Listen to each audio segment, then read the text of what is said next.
Well, good evening, everyone. My name is Jenny Whitten, and I want to welcome you all to the Shroud of Turin Ask the Experts program. Please join me in a word of prayer. Loving Heavenly Father, we come to you this hour asking for your blessing as we are gathered together.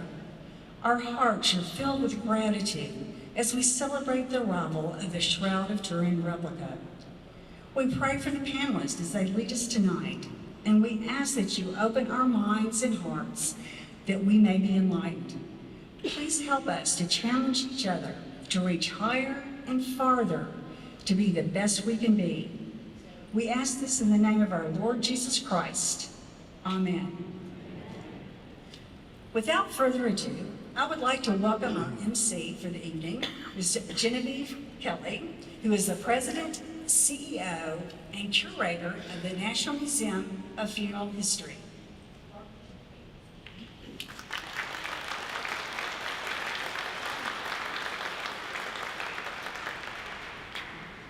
Good evening, everyone. I'm sure many of you were there last night for the amazing blessing ceremony of our exhibit, the most famous burial of all time, the Shroud of Turin. But tonight it's not about the exhibit itself as it is about these amazing minds up here on stage. I'd like to thank Jeannie and the Cypress Creek for their support and the use of their space this evening. And I'd like to thank the amazing minds on the stage here for their guidance and encouragement in this journey.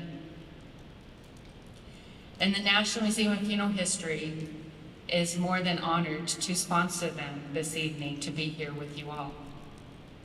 I want everyone to know that this session is recorded so that if you have any issues with things being recorded, you are, on the know, and this will be on our website for future if you would like to share this with friends and family. I'd also like to thank Barrie and Rudy for their support and contributions to our exhibit. Barrie has given many photos that we have on display in the exhibit, and Rudy gave us some of his artifacts. Thank you both. And when you hear about some of their stories tonight, I'm sure they might highlight some of those artifacts. So if you haven't had a chance to see the exhibit, hopefully you'll go back and see them and you'll know some of the story behind them. I'd like to give a quick introduction to our moderator. Not only is she our moderator for this evening, but she has been my teammate on this journey of creating this exhibit here in Houston. Nora Creech.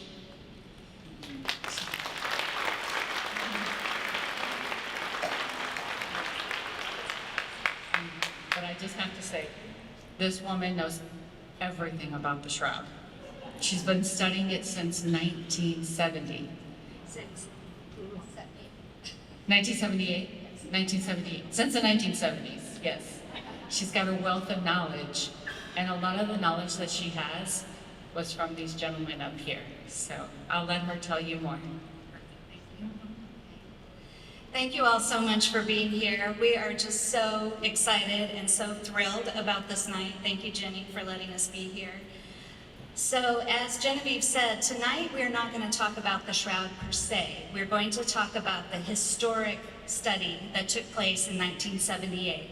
It was the Shroud of Turin Research Project. And these are three of the scientists who were a part of that historic event. So I'm going to just do a little introduction of these guys, and I'm supposed to moderate, but you'll see I won't get a word in. So the format of tonight is Barrie has been kind enough to put together a slideshow, and there are some never before seen in public photos in this slideshow. So this is so special that you're here for this. And then Barrie's going to start with a little commentary, and then he'll turn it over to Rudy and Dr. Stevenson to join in. And we're going to let them go until about 8:30. And there will be an opportunity for questions from the audience after 8:30. So Hold your questions until then, and I'll do my best to keep them under control.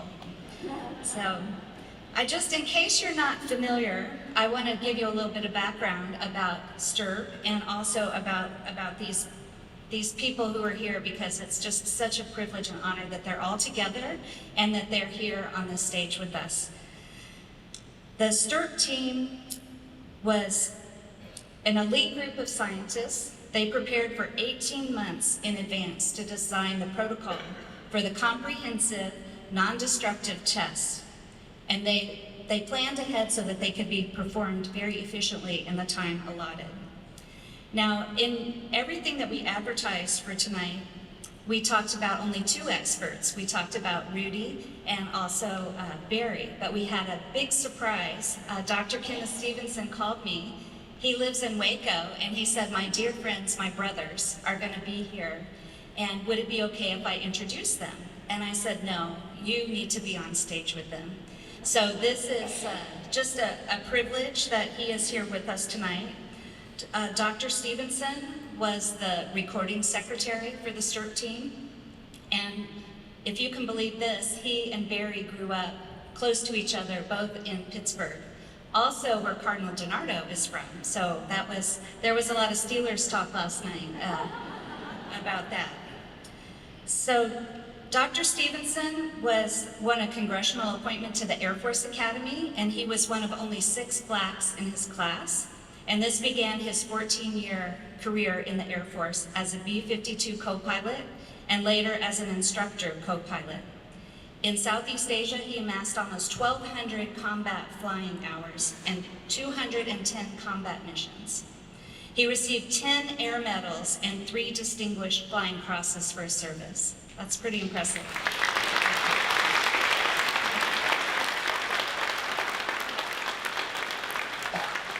So following his career in the military, he taught English at the Air Force Academy, which is how he became a part of the STURP team, and I think that might be one of the stories we'll hear from him later on. And he was part of the scientific team that traveled to Turin in '78, and his wife Mary was also on the trip, and there's some pictures of Mary, and I think some of your kids also in this slideshow that we're going to see. So Dr. Stevenson went on to earn 2 doctoral degrees and to publish several books on the Shroud, and he's participated in several documentaries on the Shroud. And he'll probably tell us about his latest book. We'll give him a chance to tell you about that. So thank you for your service to the country, and also thank you for being here tonight. It's a welcome, welcome surprise.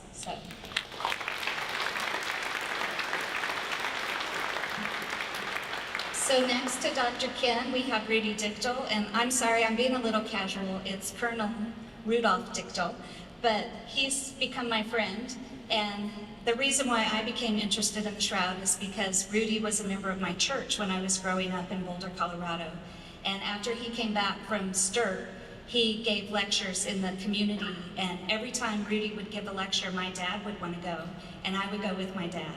So I've been interested, like Genevieve said, not since 1970, but 1978 when I was in high school. And Rudy's been kind enough to guide me and to answer a lot of questions, and it's just a pleasure to have him here tonight. He was also in the U.S. Air Force as a staff scientist for 20 years and retired, and then became a professor of physics at the University of Colorado in Boulder. He led a group that worked on the satellites in the Star Wars program, and he worked as a consultant for a Canadian satellite company. One of the interesting things he did after his STURP experience was he worked in the Antarctic, and he did research on the Southern Lights for the National Science Foundation. He was one of the formative members of the STURP team, and I think he's got some stories to tell about how he became involved in the first place. So I'm going to let him tell those stories. His role on the STURP team was he was responsible for the setup and the maintenance of all the equipment for the STURP team. So as you can imagine, there were a lot of challenges setting up all of this equipment in a short time in a palace that had been built in the 1500s. So some good stories from him. We also have his lovely wife, Marlene, who's down here. She can just wave. So Marlene has traveled from Boulder, Colorado to be here. So And then, of course, we have Mr. Barrie Schwortz. And he, again, probably needs no introduction. I think he's the most recognizable person in the Shroud world these days. I mentioned last night that one of his things he did in the past was he worked on the Bullwinkle and Rocky and Bullwinkle video series.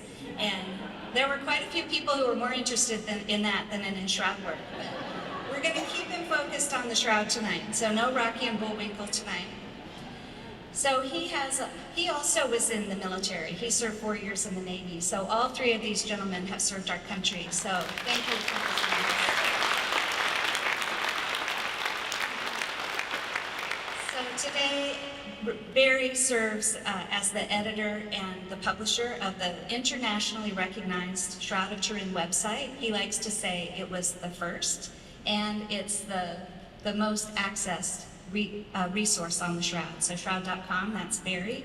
He also started STURP, the Shroud of Turin Education and Research Association, and it's dedicated to publishing fact-based information and to maintain scientific and historical material crucial to the continuing study of the Shroud.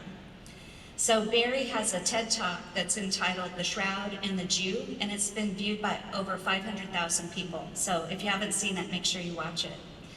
I want to mention that about STERA, his research, Education and Research Association, because we have a lot of young people here tonight, and I'm so excited to see a lot of young faces. These gentlemen want to pass the torch to a new generation of people who are going to have their hearts set on fire to share about Jesus by talking about the Shroud. So tonight, they're going to share with you some of their personal experiences and their stories.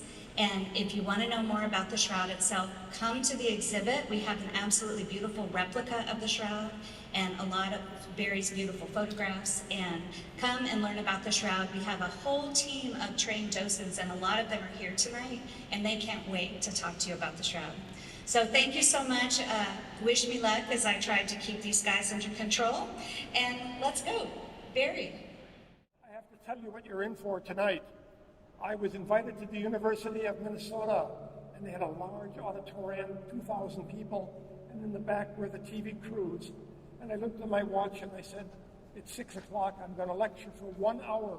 However, I would stay for questions as long as there were questions.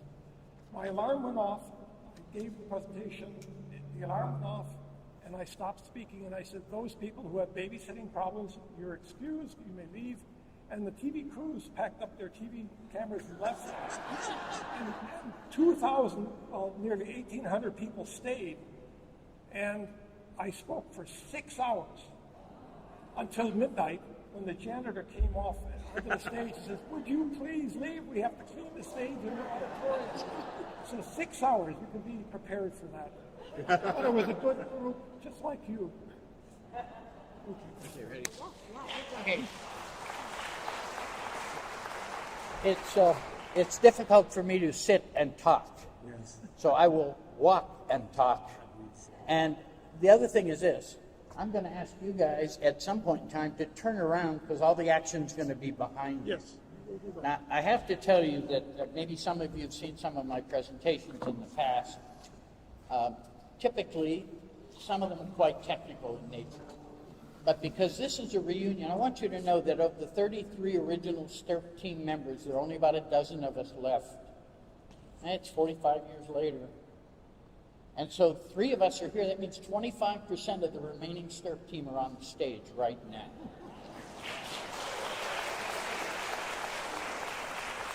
So what I did was, knowing that I was going to get to see it, we were going to have this mini reunion, I decided to take out all the technical stuff about the Shroud because you can go to the museum and find all that. And that gives me a good opportunity to tell you if you haven't been there yet, you need to go. And it's not just the Shroud, it's an amazing place. I just couldn't believe all that's there.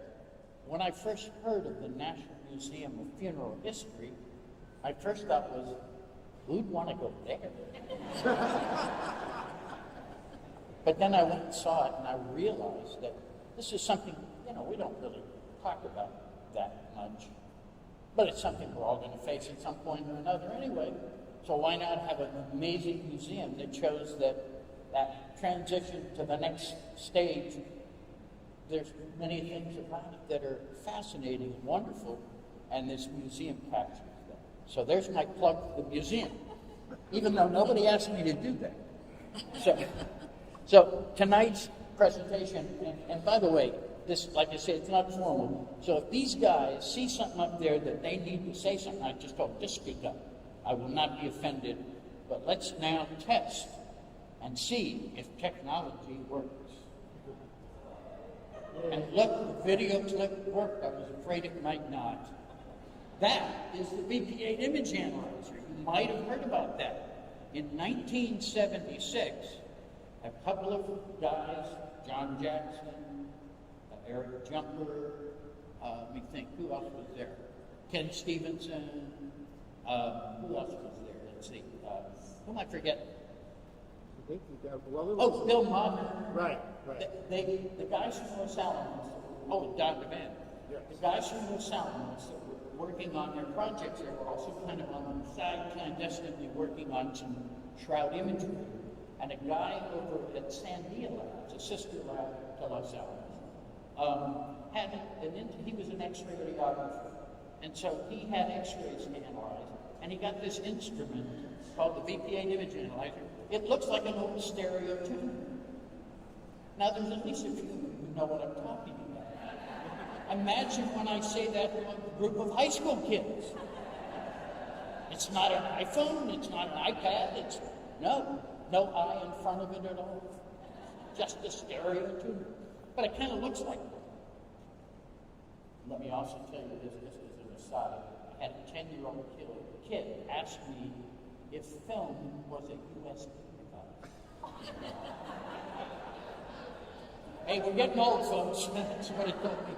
Anyway, so in 1976, these guys got together with Bill Modern's lab at San Diego Laboratory. He had this VP8. You input an image with a black and white video camera, and it displays on a green screen monitor, and on the right are actual videos taken on the screen of an actual VP8 image analyzer. And what was significant about it, back in the early 1900s, a few French researchers looked at the image of the Shroud, and they said it looks like there might be some depth information encoded into the image. The problem was they had no way to verify that. Actually, in the 1960s, there was a fine artist who decided he thought he saw this dimensional information in the Shroud as well. But again, he had to wait. But he was a fine artist, sculptor, and photographer. Leo Valla was his name. You can look him up and you can see photos of him and what he did. So what he did was he projected an image of the face from one of the 1931 photographs onto a block of clay. And he carved the three-dimensionality that he saw. And once we got to the VP8, it was the first time that a scientific instrument verified that that actually was in the data of the Shroud. And Leo Valla got it so close that if you saw it, you'd think it was done in a computer, but it was a sculpture that he created. But it wasn't until 1976, when they put it in the VP8, that they determined, and I'll point to it, you can see the natural relief of a human form. A little hard to see it on the screen there. But you can see in the face, you can see swollen cheekbones, you can see the nose, the mouth, the hair, the hands, you can see the fingers. It's not a high-res image I'm showing you, unfortunately, so it's a little hard to see. And this verified that spatial or depth or topographic information is actually encoded in the Shroud's image. And this was the catalyst. When these guys saw this, they said, let's put a team together and see if we can get permission and go and examine and figure out how that image got there, what constitutes the image. Of course, everybody said, oh, it's just a painting, it's a scourge, or it's a photographic image. Some people said made by Leonardo da Vinci. I know, when I heard that at first, I thought it was a joke. But it turns out that I got a friend who called me and said, you know that Shroud thing you're involved with? And I said, yeah, I know that Shroud thing you're involved with. He says, you know that's just a photo made by Leonardo da Vinci. And I said, where did you get that? I thought he was joking. He said, no, I'm serious. I said, really? Where'd you get it? Well, my wife and I were checking out at the grocery store. It was on a tabloid. And at that moment, while I was still on the phone with that man, I had a manila folder on my desk and I wrote 4 words. Consider building a website. That was the moment that I believe God reached down, smacked me upside the head and said, now here's the real job. It was far less about taking photographs in 1978 and far more about making the information that our team had gathered available to everybody. Because in those days, you wanted to read our papers, you had to go to a research library and hope they had that journal. And who does that? Nobody. So putting it on the internet, I recognized that right away. I built Shroud.com. We just had our 27th anniversary in January. Barrie, Ken has something to show relative to that. Oh, yeah. You want to show that, Ken? Go ahead and tell them what it is, too. This is a bust created by connecting the VPA to an XY plotter. And then we traced onto paper the dimensions that we see that conform to a body shape. We went all the way down through the body. I'm blessed to have the original full frontal 3D, and I'm also blessed to have this bust, which is getting a little bit gnarly over time. But whenever I walk in an airport with this in hand, people immediately recognize it as Jesus. They never question who it is. They question how I made it, where I got it from, but they do not have any doubt that it's Jesus. This three-dimensional. And by the way, if Barrie doesn't tell you, I have a wonderful iPhone that I took your picture and put it into VPA, your own mother wouldn't recognize you. And so, thank you. I'm so glad Ken just said that, because I've told people many times that a normal photograph does not do this. Here's the proof. So, my friend Kevin Moran, the late Kevin Moran, may rest in peace, down in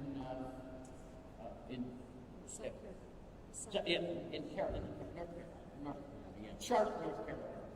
I went to his house in 1997, drove his wife crazy, kept him up all night, set up a broadcast video camera in front of the green screen VPA that he had. And once we finished with the Shroud, which I've just shown you a moment ago, I said, you know, Kevin, I'm going to be telling people that the normal photographs wouldn't do this. And I saw it. He said, oh, yeah, right. So I went over to the wall, took a picture of his grandchildren off the wall. We input it to the VPA and said, take a look at his, look the little kid on the bottom, he might be a little better. Notice his hair's going into his head. Notice that his nose and cheeks are at the same level. His mouth is roughly distorted. And the little kid on the right is just like, I don't know what the deal is. The point is, it's anything but the natural relief that we see on the Shroud of Turin. And so this instrument became the catalyst for the formation of the STURP team. So we started, so that happened in 1976. By 1978, by September of 78, we'd spent approximately 17 months in the design of our experiments and the fabrication of the equipment and technology that we felt was necessary for the examination. Our experiments were all documented in the test plan, which, by the way, is readily available on Shroud.com. That was the test plan that broke everything down into 5-minute increments, believe it or not. And it was submitted to King of America, the owner of the Shroud at that moment in history. His family had had it for 500 years. And King of America approved it. And I've had many people say to me, isn't it wonderful that the Catholic Church gave you permission to examine the Shroud? And I said, no, because the Catholic Church didn't give us permission. Because the Catholic Church didn't own it, didn't have the rights to give us permission. And I don't think if they had, that we would have gotten that permission, frankly. No offense. But I just don't think that they would have allowed it. But King of America, who was very close to Father Peter, and all knew about the little drug, they were friends. Father Peter hand-carried the king. The king looked at it and approved it. Since he was the owner and the folks of Turin were only the custodians, they had to accept us there. And ultimately, they weren't thrilled about having us there either, I have to tell you. And even to this day, a few years ago, I have a little resentment that a bunch of big-name American guys from big-name laboratories were given permission to do something that they in Turin were never given permission to do. Go for it. This is a picture of the dry run that was held in Amston, Connecticut. Tom DiMahala was a chemist. He was in a hospital bed, and when he heard about the Shroud of Turin Research Project Incorporated, he called us and he said, I don't know what I can do, but I need to be a part of this project. And he was very instrumental. He was evangelical. He had a small group of people that went to the same church as he did. He set us up in his chemical warehouse, and because we didn't know what accommodations we were going to have, we were told we would have a 10 by 10 foot square room. He took black plastic cloth, or black plastic material to cordon off a 10 by 10 section. We had the shroud table in there, and everybody set up their experiments and rolled it in one after the other, and we timed everybody to see how long it would take. So we had a good idea of how we could do all of these operations, these tests, one after another. If it wasn't for him, we would not have been successful, because first we had the dry run in Amston, Connecticut, and then his people, the evangelical church group, created all of the instruments and sent them to Milan, Italy. And then there's another story. It got delayed in customs, but that's your slide. I want to add, because over the years, people always asked how this was funded. In fact, there were mistakes. People were saying the Air Force funded it. No, the Air Force did not. They said the church funded it. No, the church did not. It was my privilege to edit the proceedings of the 1977 conference on the Shroud, and then to take that to a gentleman by the name of Barrie John, who was of the Durant's Corporation up in Milwaukee, and to convince him that he needed to dig deep in his pockets and make this project a reality. Right. And lots of people, by the way, who are on this team that work for these large laboratories were able to take their vacation days and sick days. Guys like me, and I was one of the few self-employed people. I have 2 employees and a family to support. And so I could have all the vacation days I wanted as long as I was willing to pay for them myself. So before we go on, could you please, each one of you, tell quickly how you became involved in the STURP team? Oh, how we became involved. Well, Rudy was one of the earlier guys that was involved. Do you want to start? Ken, we'll start. Since I'm the oldest. You're the oldest. That's true. Age group for you. I've been aware of the Shroud for 71 years. As a young boy, I went to a parochial school. We had the Notre Dame nuns and the Redemptorist fathers, and the Redemptorist order published little pamphlets on the Shroud of Turin in the mid-30s. And they would come to our religion class and tell us stories about the Shroud. And that was very instrumental in getting me involved, because 51 years ago, I met John Jackson for the first time. John Jackson is our #1 leader. He lives in Colorado Springs, not far from where Barrie lives. He and I went to a prayer meeting at his house, and at the coffee urn during the intermission, the cookie break, we met each other for the first time, and he was a theoretical physicist, and I'm an experimental physicist. And we start talking, and he says, Rudy, do you know anything about the Shroud? And I said, yes, I do. And so we talked about it, and he says, as a young boy, he always wanted to do an experiment on the Shroud. And we talked about it, and I said, if you ever do that, I want to go along, because I would be very interested. That evening, when the prayer meeting was over, we exited his house. His wife and he were standing at the door. My wife and I came by, and he says, Rudy, do you realize you're the first person that I've ever spoken to that knew all about the Shroud before I had to go into an elaborate explanation of what it was about? Okay. I lived a few blocks from John Jackson, Eric Jumper, and Dee German. And we carpooled together because we were all on the faculty at the Air Force Academy. In typical fashion, we got into a discussion one day because Dee was a staunch agnostic. And John brought up the Shroud, and I remembered it also from a cadet retreat that I went on. And I said, oh yeah, and then Eric and John mentioned it for different reasons. And Dee said, has it ever been studied? Well, no. Well, if it were ever studied and shown to be true, then maybe I would believe. The 4 of us became a part of the original team, the 4 of us in that carpool. Years later, Dee wrote a stunning comment on my book, Bizarre. But he told me off, I don't know if he told you guys, but he was for years giving the presentation and proudly announcing that he was the group's resident agnostic. And as he gave the presentation one time, he said it was like the Lord tapped him on the shoulder and said, "You've seen it, you've touched it, you've done all this study, and you're still proud to be an agnostic." Something broke inside of him that night. Well, I can tell you my side of the story. So I operated a photographic studio in Santa Barbara, California. There was a company in Santa Barbara called Information Sciences, and a gentleman who worked for that company. That company, by the way, was a contractor to Los Alamos National Laboratories. And they were doing a project that had to do with atomic bombs and above-ground mushroom clouds. And it was an imaging project, and they needed somebody that had darkroom experience. I know some of you may not know what that means, but some of you do. And so he subcontracted me to the project, and for 7 months, Don Devan and I worked to take these images, small motion pictures of atomic bomb explosions, and their computers, which were very advanced in 1975 or so, considering there were very few computers in those days. But they were able to extract new information from these old films. And so for 7 months, I worked on that project. I would love to tell you more, but it's classified, and if I tell you I have to kill you, there's too many.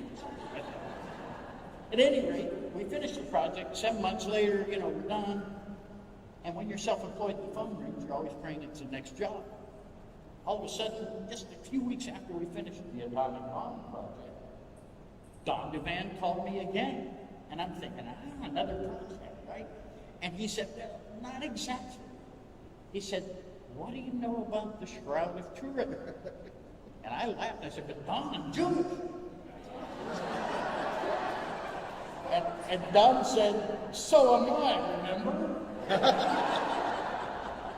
So how did I get on the team? I was invited by a Jewish guy, which is kind of ironic. But when he first asked me, I was a little overwhelmed with that. I mean, I'm from Pittsburgh. The neighborhood I lived in was pretty much half Italian and half Jewish people. So a lot of Catholics. We were taught, saw the priest or the nun, to respect them like we did the rabbi, the same.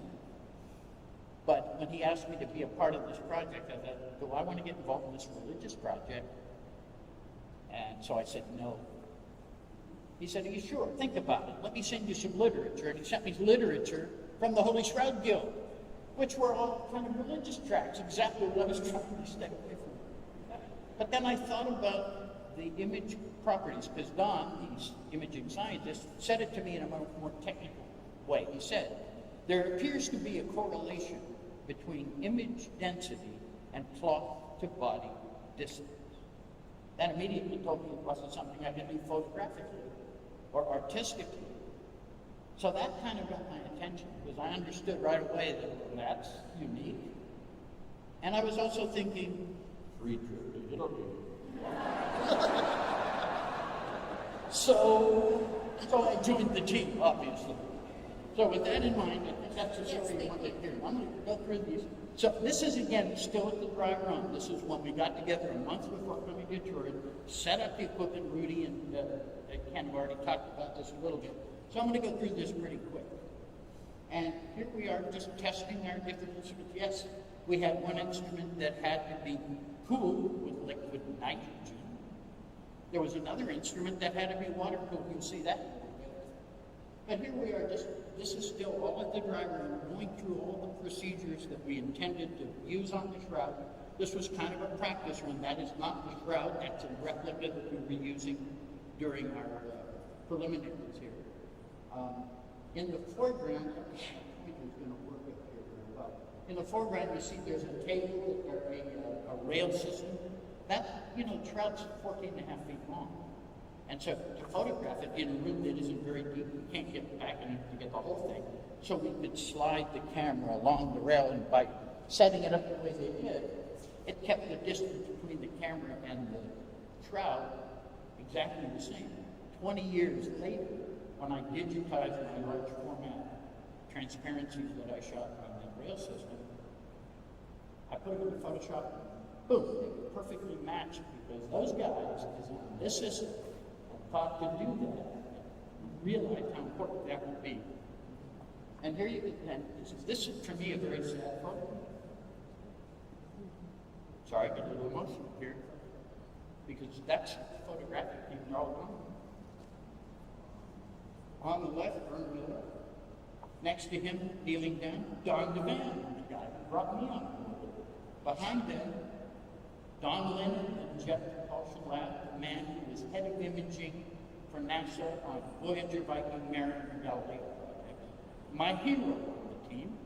And next to him, John Lohr, who was also from the Jet Propulsion Lab. Before he passed, his work at the lab was to track asteroids near Earth in our solar system to make sure that none of them were going to hit us. And skeptics like to refer to our team as a bunch of second-rate scientists. Think about this. Most big group of the guys were from Los Alamos National Labs, which, as you know, is a weapons lab, so is San Diego Lab. Thank God that they didn't hire a bunch of second-rate scientists. We might not be here talking about this today. The plant might be burnt out before. So, matter of fact, I'm working on an article that's fighting back against the skeptics. And I've titled the article, Enough!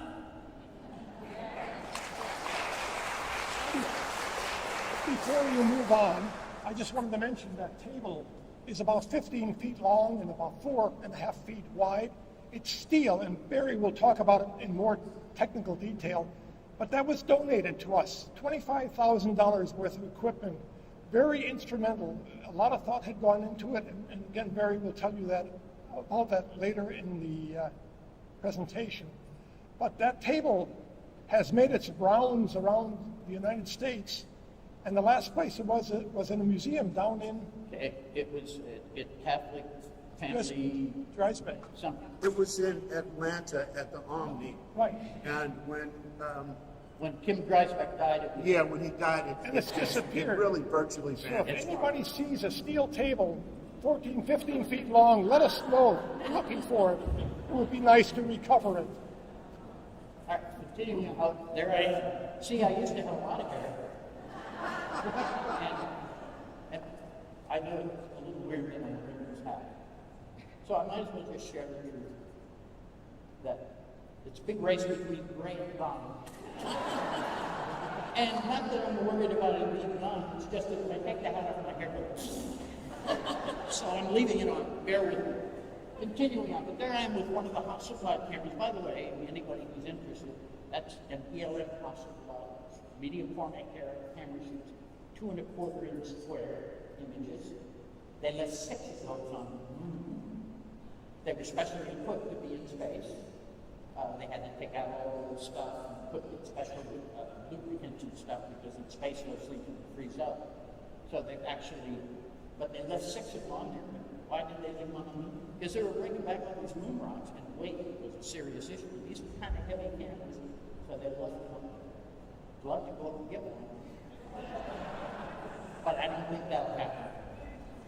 Now, this is the only group portrait that I know of that exists of our team, and this was shot at the JFK airport in the day before the day we were getting ready to fly to Italy. So this was a month after the dry run ended. And you can see there was some of the children. As a matter of fact, the little guy in the foreground with the big grin, that's Kenneth Stevenson's son. There are 2 of my boys and my daughter, and Barrie nicknamed one of my sons Bam Bam for good reason, because he destroyed everything. I have to tell the story about this picture. First of all, we were waiting until almost the last minute to be sure that Harry John was going to pay for the tickets. That was number 1. Yeah. Number 2, when it came through, I was in New Orleans and I was rushing around to get my children ready for the trip, and I got a call, and the caller that was Rolling Stone magazine. It was Rolling Stone. And the gentleman said, you know, I've been signed to go to this. I don't want to do this. I think it's just a fake. It's a waste of my time. I said, you come. I guarantee it won't be a waste of your time. And Michael Thomas came, but the funny thing was, we got to the airport, we're all singing, they're going to show our picture on the cover of the Road and stuff. Michael Thomas wrote, in my opinion, at that time, for his audience. Remember, he was speaking to rock and rollers. For his audience, he wrote one of the best articles on the Shroud that's ever come out. If you can find it, it's in the December 78 issue of Rolling Stone magazine. Richard Dreyfuss is on the cover. Yeah, and then after we came back in December of 1979, Life magazine did a spread. And in June of 1980, National Geographic did a huge spread on the Shroud. And It had my face on the cover. A little monkey in a tub drinking water. on the cover of that issue was a little kid and a monkey in a washtub together. That's the cover, and that was June 1980 National Geographic. You'll probably find it. So obviously, as a photographer, getting my work in Life magazine and National Geographic within 6 months of each other. Since I was a little kid, the first thing that I waited for the mail to give me was the Life magazine, and every month was the Geographic, because I started getting into photography at age 9.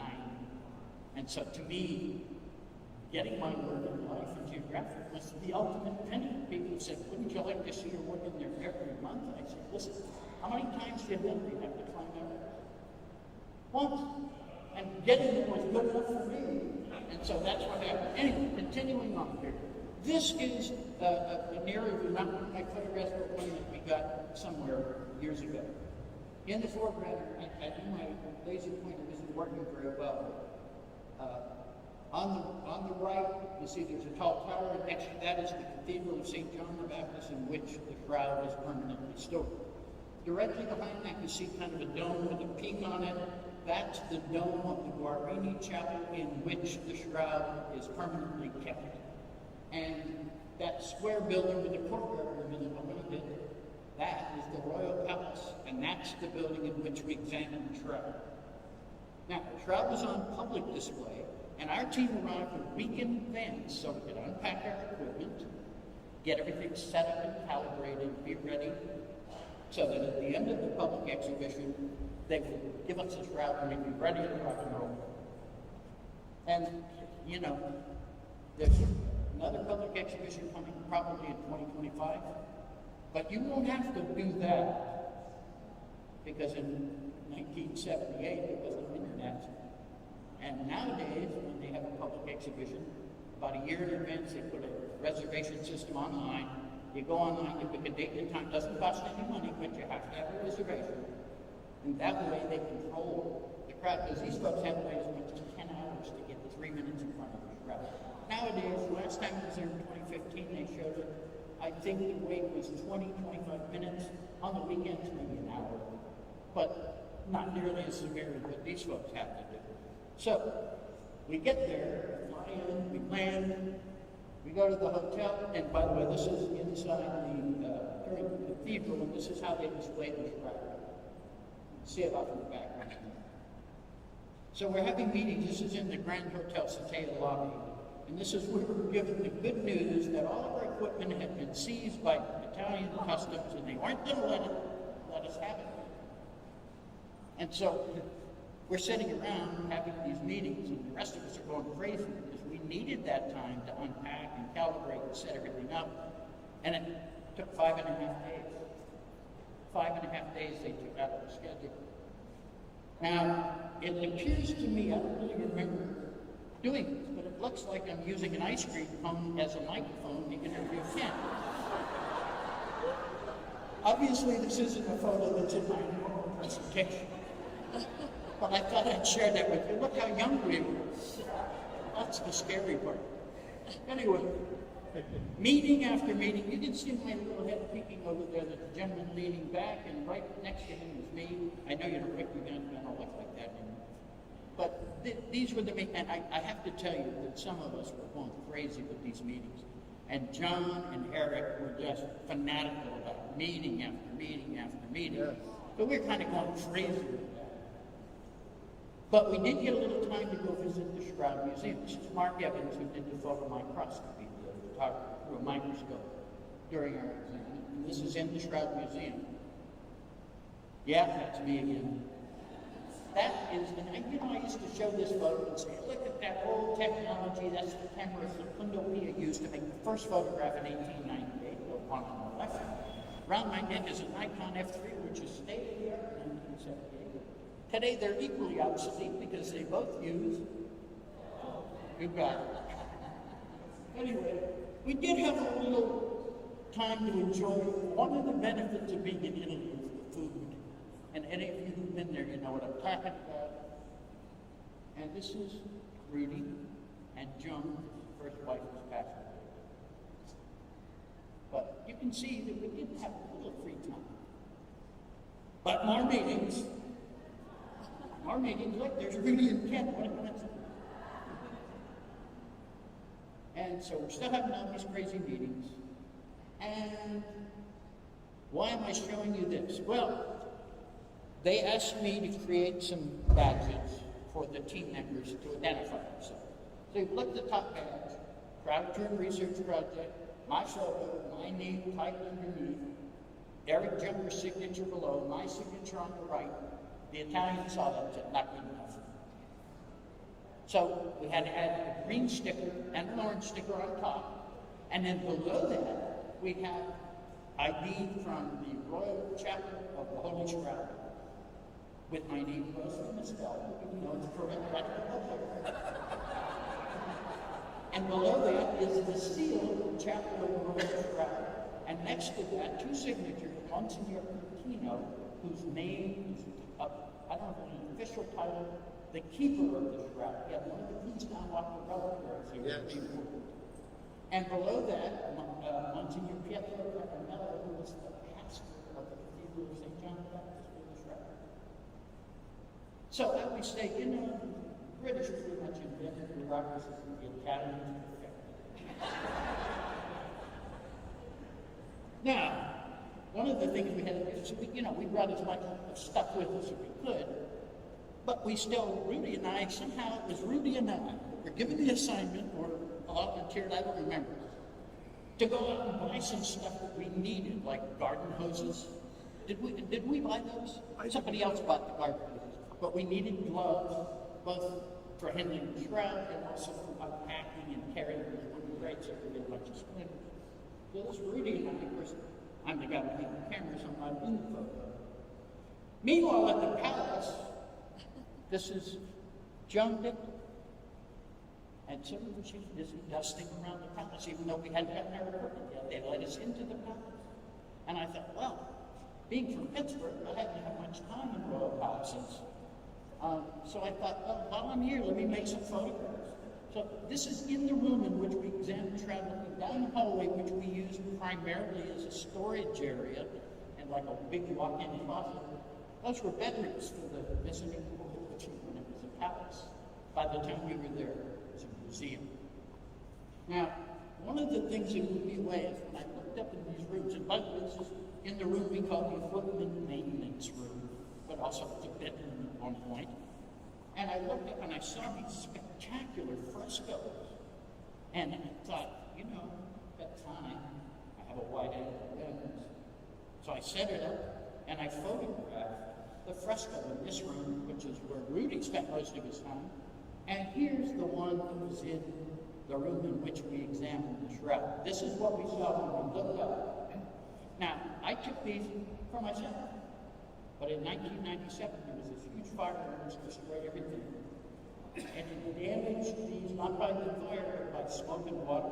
And in 1998, I gave a set of large, high-quality prints of those two frescoes to the Archbishop of Turin, that they might be able to use in restoring these back to their original beauty. So what I thought I was doing for myself turned out to have real value just in, 10 years later, 20 years later.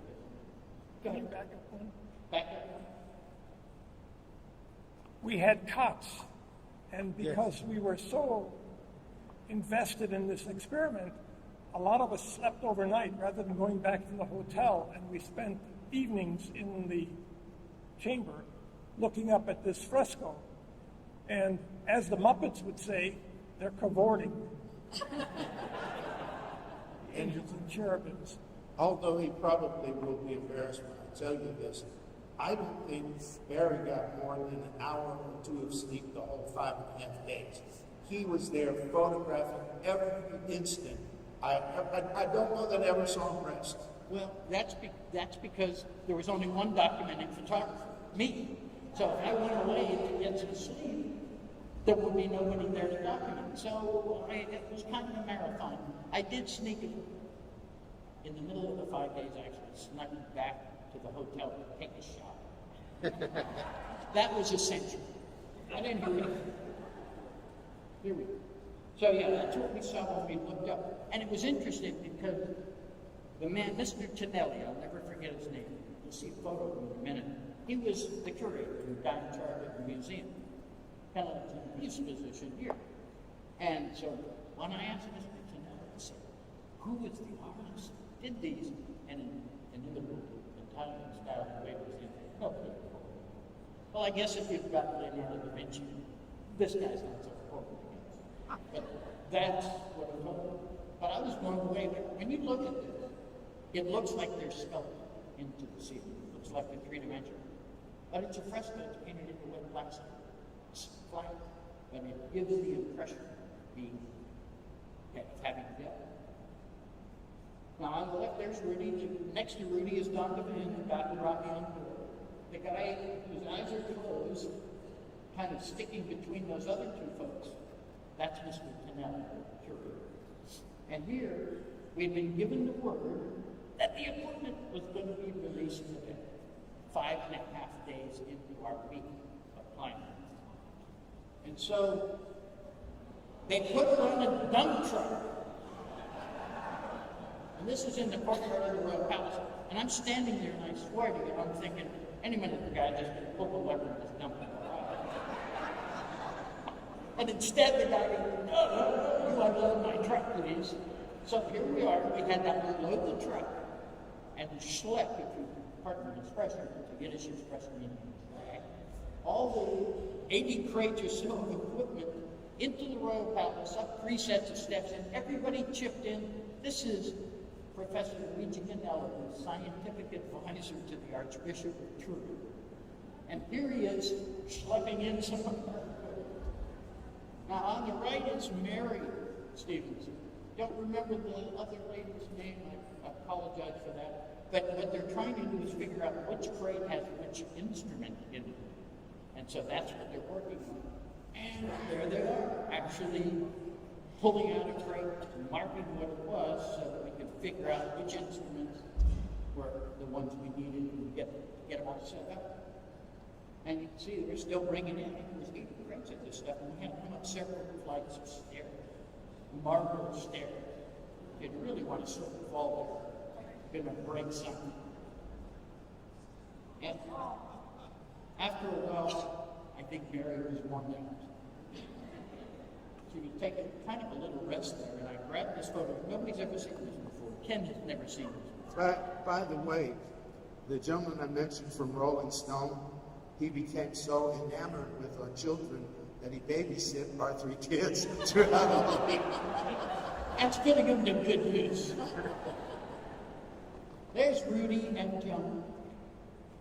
First, Rudy, do you know what piece of equipment that is? No idea. Because I've looked at this and I used to say, well, look at that modern equipment in front of that 400-year-old tapestry. But whatever that piece of equipment is, I bet you've got an app for that in your phone now. And here's Bert Miller and Ernie Brooks unpacking some of the photo gear. That's down that hallway a few minutes ago. This is an important photograph. First of all, notice the parquet wooden floors. This 400-year-old parquet wooden floors, when you walk on them, they moved. Now that's significant in a while. But off in the background there is Rudy and Sam Pellicori, the optical physicist, who was part of the imaging team. And notice the garden hoses. There was a piece of equipment that needed to be waterproof. Well, here we are in the Royal Palace. There's only one source of water anywhere in the area that we were allowed to be in. And that was a bathroom down the hallway. I'm looking into the room. To my left is a hallway. At the end of that hallway is the only operating bathroom. So we had to run out by the garden hoses, connect them to the source of the bathroom, running down the hall, through the equipment maintenance room, and into the room in which we examined the shroud. In the lower left-hand corner, you can see those hoses coming in. You can also see the steel table that we had with us.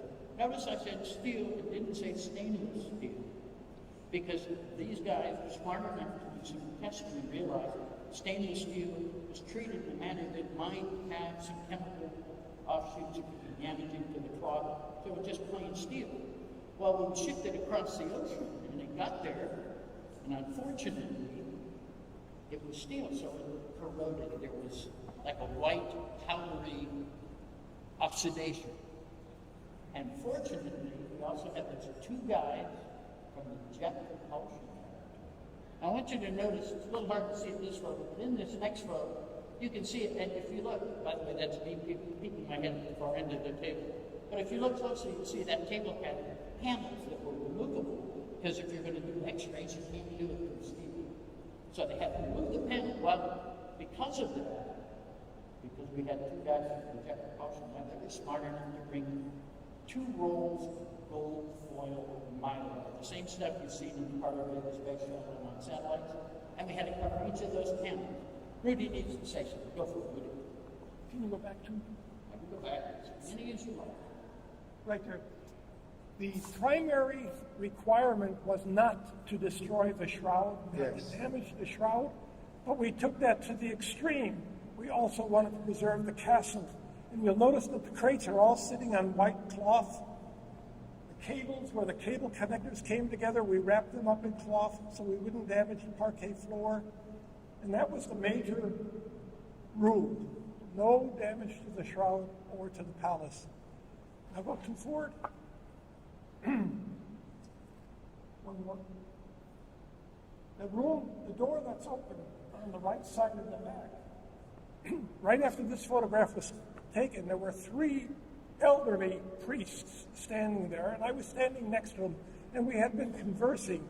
And one priest said, "Isn't it fitting that the princes of the scientific world should be occupying the bedchambers of the princes that visited the king?" And down that hallway are like 7 bedchambers where the princes retired at night. And my head swelled up real big because I never had been called a prince of the scientific world. And we all were princes of the scientific world. And that doorway is the one I showed you earlier when we looked down that hallway. On the left, remember, in the middle, not being Samuel Corey, the optical physicist on our imaging team. And again, Don DeMann got it right on the right. And what they're doing is they're measuring the distance between the camera and the surface of the table. And that rail is in sandbagged in place, so we can just pull our cameras along that rail and always keep the distance exactly the same. And, you know, everybody been to Italy? Okay, so you know in Italy things don't exactly run on time. So imagine our shock and surprise when an hour and a half ahead of schedule somebody else, "Here comes the Shroud." So I had to run down the hall. I ran down the hall, had to put the lids on the camera, turn on the flash, and put the charge up. I knew this is a forward minute. And I made one photo. On the right, there's that dark doorway. That's the back door where each chapel they brought from the palace, from the cathedral, through the chapel, into the royal palace, down the hallway. And if you were really close, I'm not going to let you do that. Only thing in focus is the wall all the way in the back. But, as Rudy said, we bent over backwards not to cause any damage to the shroud at all. And the most disturbing thing was when they brought it to us down that hallway, it was thumbtacked down to a plywood board, and you could literally see the rust from some of the stuff. Yeah, and I'm going to show that here in a moment. So now you can see the gold foil mylar that's on some of those panels. Some of that gold foil mylar that Rudy was wise enough to manipulate and bring with him is on display in the museum right now. one of the magnets, as you'll see in a moment, they held in place for my collection, and it's on display as part of the exhibit as well. Now, notice those couple of panels at the far end haven't even been covered yet, and already the shroud is being unveiled before us. Unbelievable.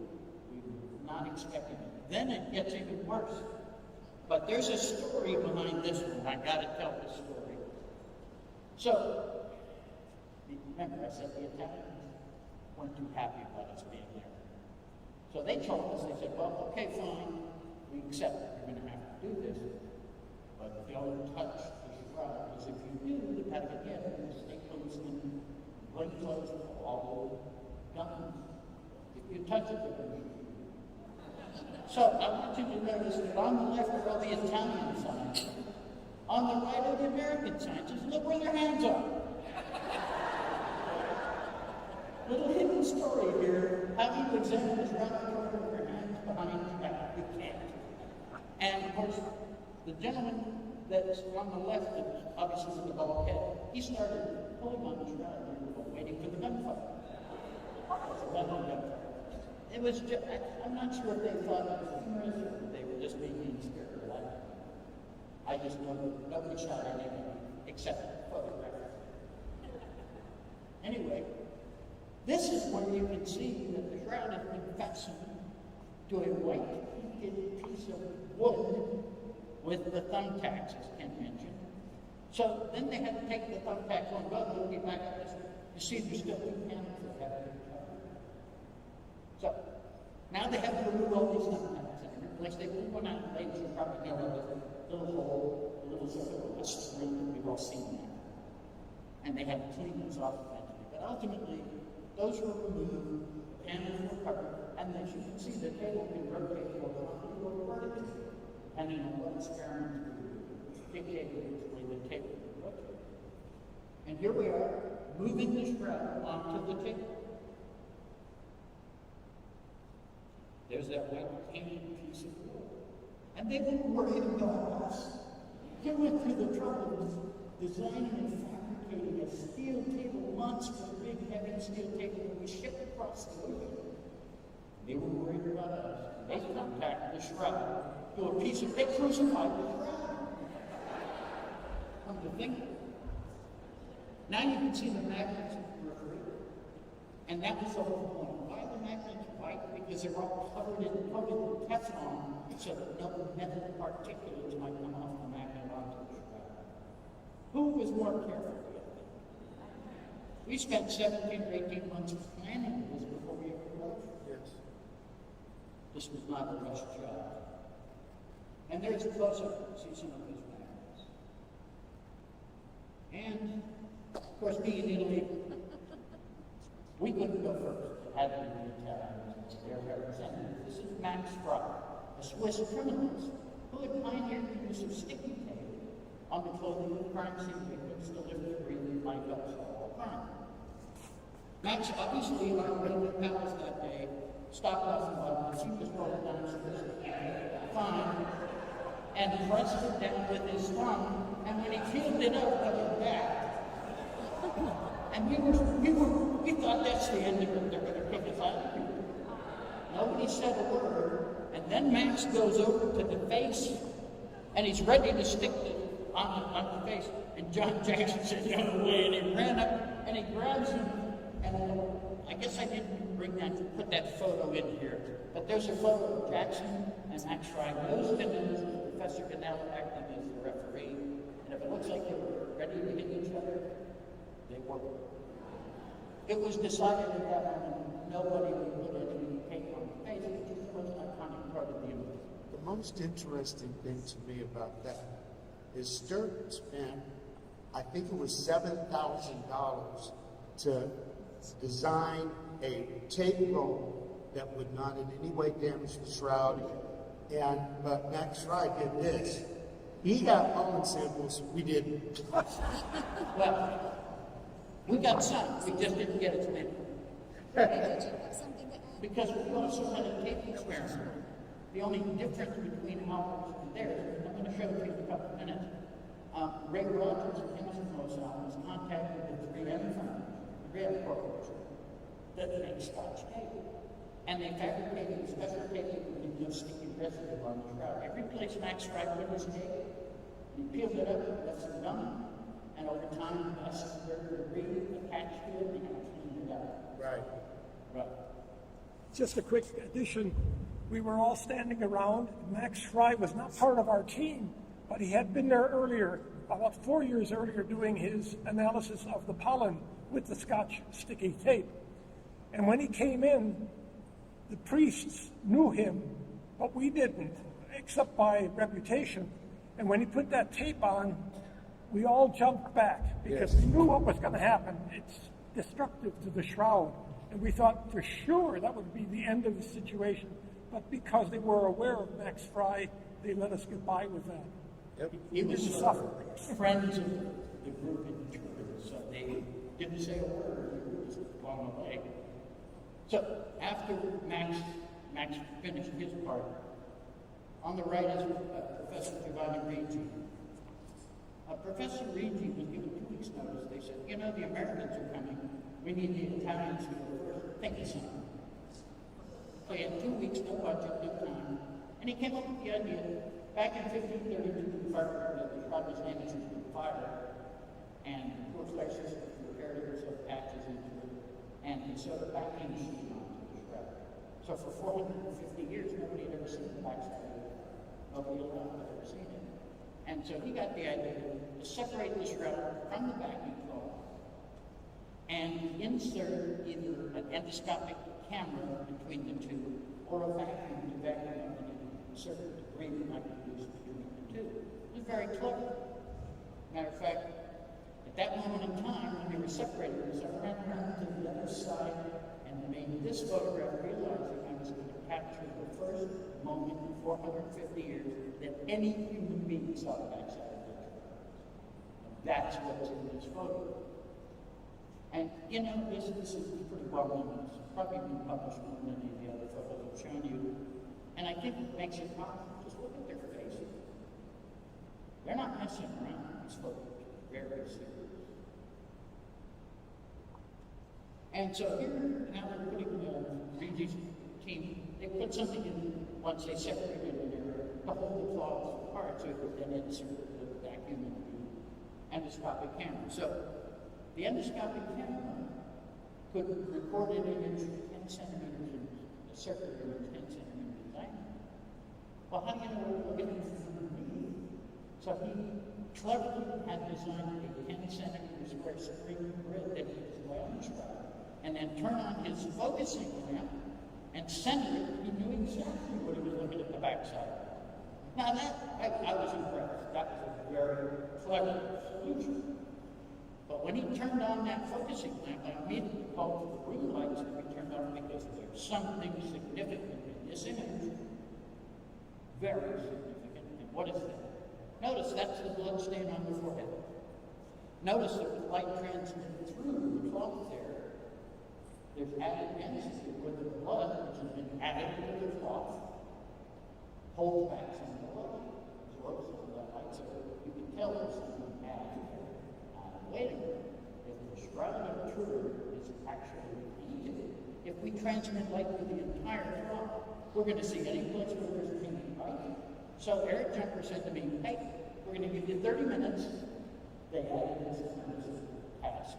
We went to photograph the Shroud with transmitted light, like Nora. I said, okay.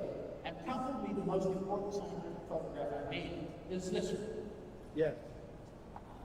Now, let me tell you something. Barrie, before you go on, I was going to say that trickle of blood, which is on the forehead of the man of the shroud, can be nicely seen at the exhibit. And I was going to say that's a very important blood stain, but then I realized all the blood stains on the shroud are significant, and they each have their own story. And Barry's going to tell you quite a bit about it now. Yeah. There's one other thing I want to add about the bloodstains. For those who believe this shroud is a forgery, you'd have to understand that wherever there is blood, there's no image. So therefore, the guy had to put the blood on without having an image there. Yeah. It doesn't work. In other words, the blood inhibited the image formation process. So I make this photograph. Now what do we see? Up closely, you'll see the blood stains in the arm. You'll see the blood stains in the wrist. You'll see the water stains from the 1532 fire because via capillarity, the water spread out carrying any particulate debris to the edges, so much so that those water stains showed up on the x-rays as well. What don't we see? We see scorches and burns and blood and water stains. What don't we see? The image. If anything had been added to the shroud to create the image, you'd see it right there, right now. It's the first image I can show you that shows nothing added to the shroud to make that image. And of course, over the next 5 days and 2 years afterwards, our science proved that. But this was done reasonably early on, so we knew pretty quickly that there was no pigment paints or binders added to create the image where they would show up right here. And here, for reference, there's the image. There's the transmitted light. Simple as that. That's science. How about that? Science. Now, this is the part where we could all put you to sleep just by talking about infrared reflected spectroscopy, infrared thermography, and infrared. So instead, I'm showing you the instruments and how to use experiments to use for it. And that way we don't put you to sleep. It's not immediately. And so these are some of the experiments. And by the way, in 1978, that monstrous instrument on a red dolly thing with the output going to the chart recorder, that was state-of-the-art spectral analysis equipment in 1978. And the reason we know it was state-of-the-art, there was a company called the Shroud Corporation that made these instruments and told them to laboratories around the world. And the two founders and owners of that organization, Marty and Roger Dichtl, were on our team. That's how we got this stuff here. And now we get to the devil in the details. That's a low-power X-ray. That is such a low-power X-ray that each exposure of the X-ray is 20 minutes. You know, when you go to the dentist and puts that in there, and you just click, click, it takes about 1 second. But X-rays can be harmful to others when you talk about this. So they brought a low-power X-ray. The crate that it was in had the radiation sticker on the outside, and that's what the people at the customs office saw and freaked out. So this is the little club. Now, remember those parquet wooden floors? Well, they move when you walk on them. And in those days, they allow traffic to go right next to the buildings every time a truck or bus goes by the building vibrator. Well, if you're doing a 20-minute experiment X-ray and the building vibrates in forwards, you're actually forward. So they could only do X-rays in the middle of the night when there's no traffic. But ultimately, and when he started it, he started to put him in his feet for 20 minutes. One of the reasons we took the X-ray photographs of the shroud is there is a mythical story that the shroud was folded up in 4 parts so that only the face of the shroud showed, and it was covered with a gold brocaded cloth with a circular opening so that it would be disguised because it was given as a gift to King Abgar, and you don't give a death-associated cloth to a king, you could lose your head. So it was disguised. So one of the reasons for the X-ray is gold is very dense. If there had been any flecks of gold on the shroud, they would have appeared as white pinpoints. And unfortunately, we didn't find it, so we could not collaborate on that story, which we call a myth, a historical myth, that it was transported to King Abgar in Edessa, Turkey, by the Apostle Thaddeus. Let me add, however, from my perspective, author Philip Dichtl, who is, I forget what his real job is, but he's kind of part-time. Former Georgia Bureau of Investigation. That's correct. He went to Turkey to the places where the shroud may have been and visited a museum where we're never allowed to go. Never.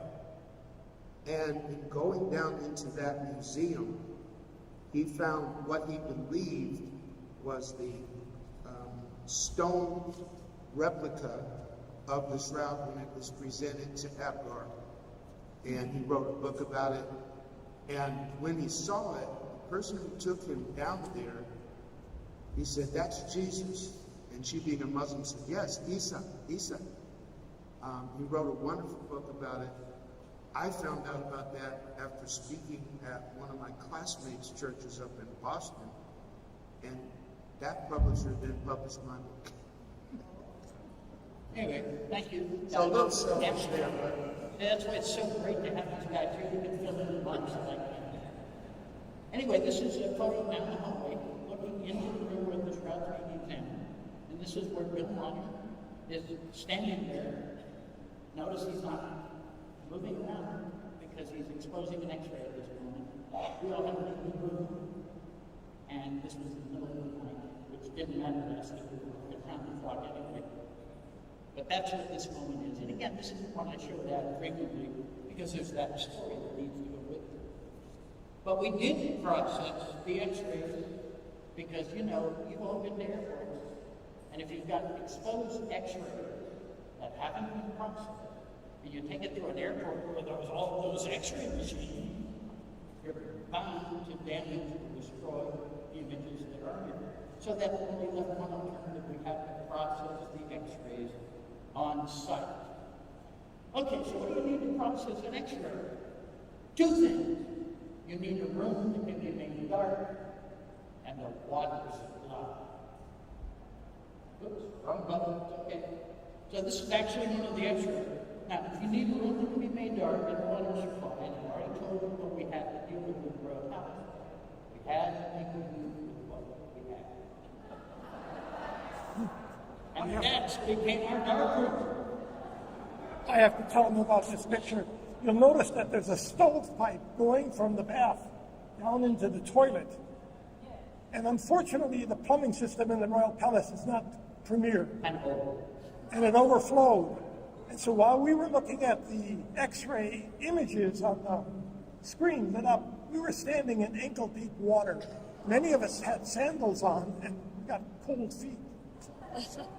Modern laboratory. Well, you see, these are the kind of things when people hear we examine Shroud, they think, oh, they must have taken it to my barriers and stainless steel and enamel. And because no one had ever done anything like this before, there wasn't any precedent. We didn't have any peer-reviewed papers we could look at to see what other findings had. We were carving a new territory, no one had ever done this before. And what was really funny about this is every day or so, the X-ray guys needed to process their film. So they would come into the room with the Shroud and say, anybody need to go to the bathroom? We're going now. For the next hour and a half, just like we do with the kids before we take them on a long car ride. And I thought, you know, I'm looking at this and I'm standing there thinking, really? I mean, this is what we're doing. And that's what we did. We also did photomicroscopy, photoresident microscope. This is Mark Evans. That's one of the blood stains on the Shroud, photomicrograph.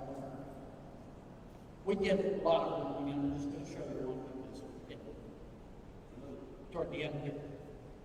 And there's Vern Miller and Dr. Van on the right,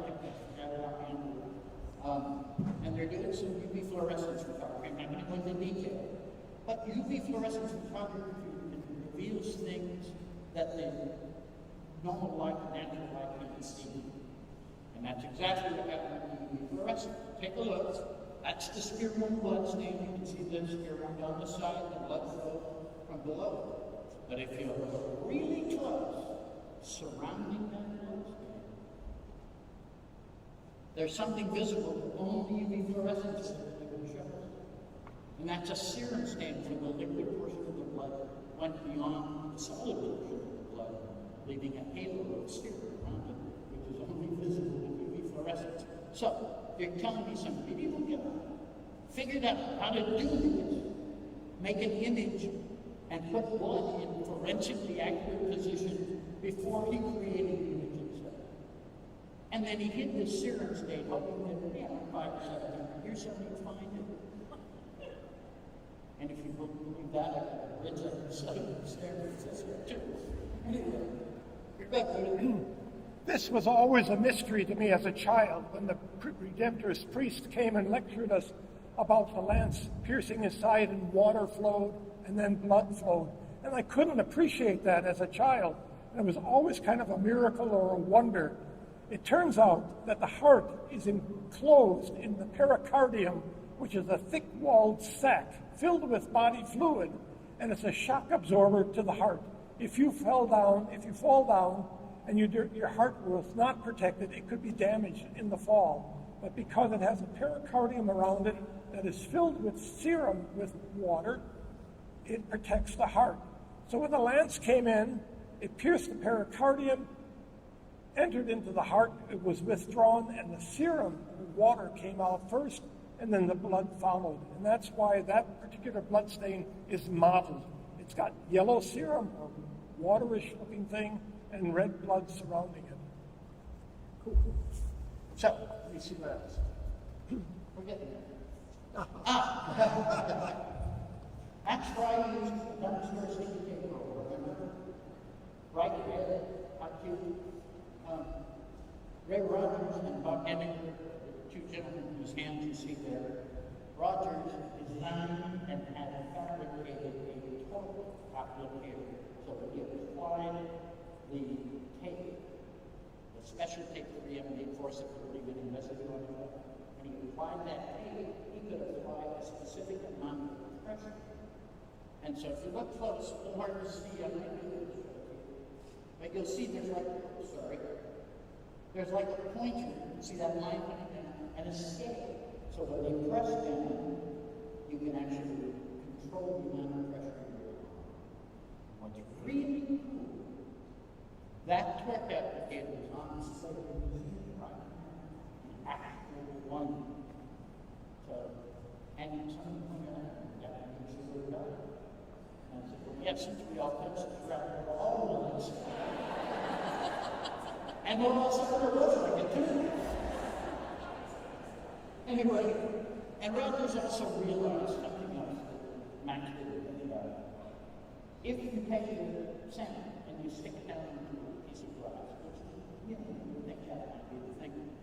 Anything that's cracking into the gum, it takes going to press it into the gum. So if you look closely, you'll see these are weld spots he had designed and fabricated at Los Alamos. And the tape, if you notice, you can see the tape touching on either side, and there's a few millimeters of white space underneath so that the gum will get, everything pressed deeper into it. That's the level of preparation this team went through. Think about that. They had to do this before we ever went to Italy. So when people tell you we're a bunch of religious fanatics and midlife scientists, but one of them recently called us pseudoscientific nutters. Yes. Remember that? That was some podcast somewhere. And I'm writing that article that says, enough! And you'll see that in a few months. But it's addressing those people and pointing out that, thank God, those people weren't the nutters that the skeptics claim. Or the whole world would be talking about now. Yes, there I am. This is the one I like the most because it's proof that I was really there in photograph. As you can see, my graphics camera, Schneider lens, anybody did. And so I did the transmitted light plus the reflected light. I was also obligated to document the origin of the experiments and the data. And since we were already using magnets, I would circuit magnets, coated with Teflon as well. And researchers had them, when they took samples from a certain place, they would put the magnet in that spot. And when they finished that area, I would come in and photograph them. And later, after we came back, I would composite those back into one simple image and create a map of each of the experiments. Well, remember, there was no computers in those days. So all this was done manually in the dark. It took me 2 months to make these 8 maps. Today I can do it in 2 days in Photoshop. And this is one of the maps you can find now on Shroud.com, so I'm not going to go into detail. But just showing you this was one of my other responsibilities. And we had a computer. It's called an Inside 88. By the way, you know those little stick-on clocks you buy, and when the battery dies, or when you put another chip in that chip in that computer, same chip. Basically nothing more than a simple clock chip. And look at all the red and blue switches. I always thought that was really cool. I had no clue what they did. And sadly, see the screen on the left? That's all we could get it to do for 5 days. I don't know what it was, but that's what it is. And if you look underneath the computer, there's something that says digital systems. That's a floppy disk drive, 8-inch floppy. And you can see one of the floppy disks in front. What they have, like 184 kilobytes, something like that. Today, I've got a 4 terabyte drive. And this was thousands of dollars. And by the way, that inside of this computer that you see, he had to build it.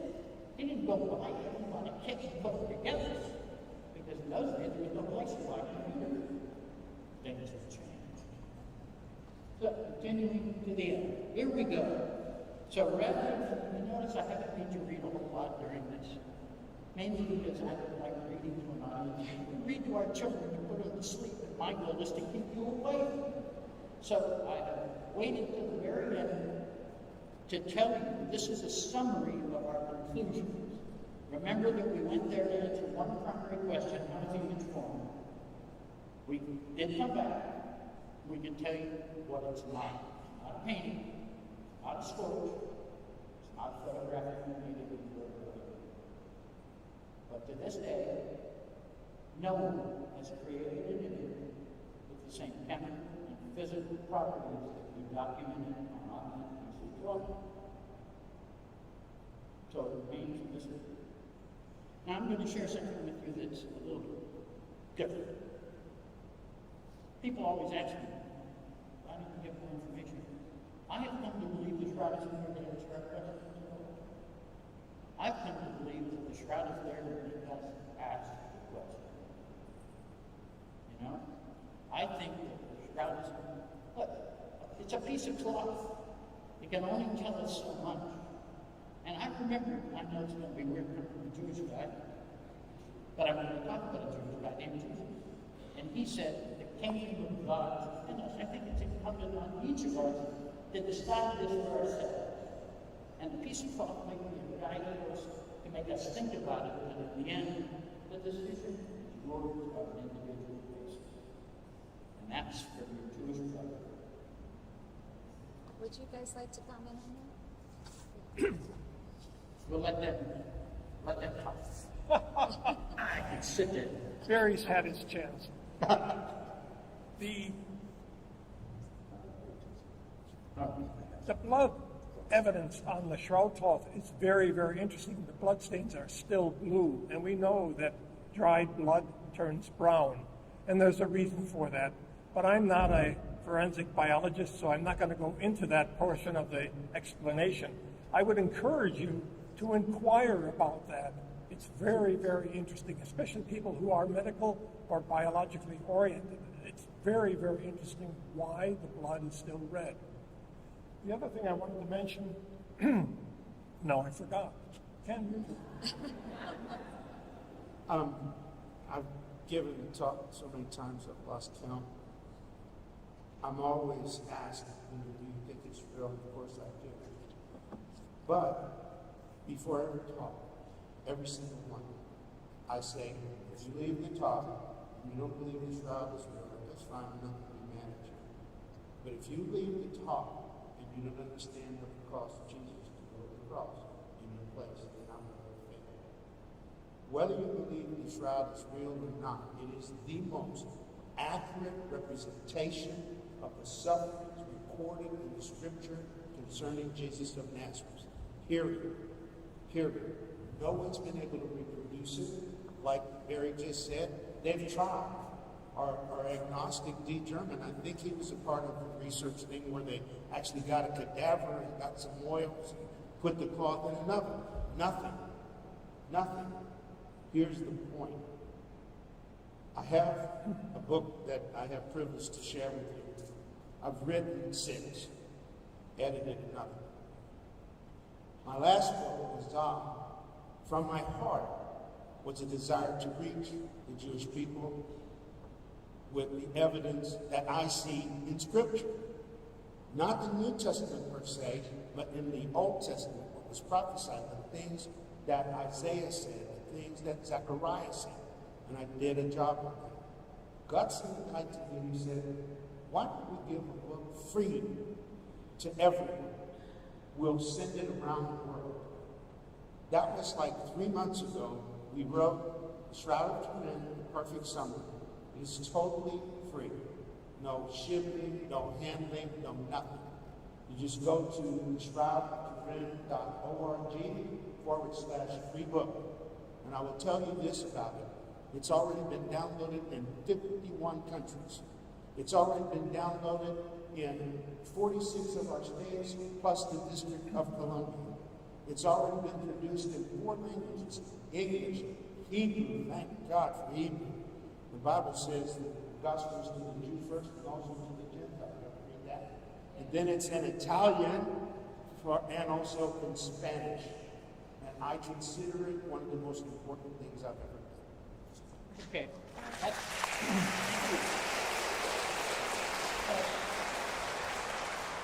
I have one more story to tell you. And considering my initials, of course, you'd expect me to talk a lot. It takes a minute. So I want to tell you a story about my Jewish mother. Born in Poland, immigrated to the United States, the youngest of 4 children, age 7, when they came in 1992. High school graduate, not a sophisticated woman at all. And some years ago, I think about my 40 or 45th high school reunion in Pittsburgh, my friends who lived in Pittsburgh said, well, you're coming in for the reunion, why don't you do a Shroud talk? Okay, I said, arrange something. So they went to the Archdiocese of Pittsburgh, they put it in the bulletins, they gave us a venue, and Brother Ken showed up as well, just like he did here. And so we did this talk, and my mother was there, my brother was there, my cousins were there, and you know, the Jewish mother, very sophisticated, but I was a little concerned, because here's her son dealing with probably the most important element of Christianity. I had no clue what she might be thinking about. So, we have this wonderful time, we all met, talked. We get in the car, and we're driving back to her place, and she's silent. And when a Jewish mother is silent, be afraid. Be afraid. It's like scary. Because usually they'll tell you what's on your mind instantly, even if you don't want to know. And so I finally turned to her, she's sitting in the car, and I'm sitting next to her, and I'm curious. Okay, Mother, what do you think? She said, about what? I said, Barrie Schwortz, of course. Oh, she said, oh, well, that's obvious, it's authentic, of course. Now, it took me 17 years after leaving my DNA on that thought before I was convinced by the science that it was authentic. And here my mother hears one lecture, probably from her son. But still, she's convinced this is an Orthodox Jewish woman. So I said to her, what makes you say that? And she looked at me, and then her mother even had that voice with her sort of a condescending Barrie. And that's exactly what she did. She said, Barrie, they wouldn't have kept it for 2,000 years if it had belonged to anyone else. It wouldn't matter. Now, I know I didn't react very quickly when she said it either. But the more I thought about it, the more I realized Shroud of Turin violates 2 Jewish laws. It's got blood must be buried with the body, and it's got image forbidden to this day with Jews and Muslims. So whoever messes with that piece of property. But not them running out of the tomb on the bathroom. Well, it might have been the next ones up on the cross. My little Jewish mother, in her infinite Jewish mother wisdom, realizes that who would keep a burial shroud unless it was something of such importance that it was worth the risk that they took. So I share that story. So Jackie didn't say that on one of the documentaries. You know, Jewish mother, oh, I think look at me. And Rudy talked about me, and she was thrilled. But I tell that story now because it's an observation that I wouldn't have made, that in her certain point of view, made the most sense for why would somebody keep this? Unless the person in graft is so important that it's worth the risk. And don't forget, I'm talking about a Jewish man. So the little Jewish mother saw something that I never saw. I'm not sure that the rest of us agree, but it was a brilliant observation. I wanted to share that with you.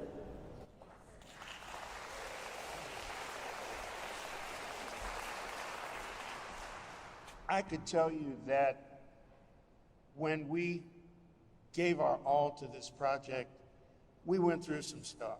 Oh boy. At the end of the project, I went through some personal stuff. This guy had my back.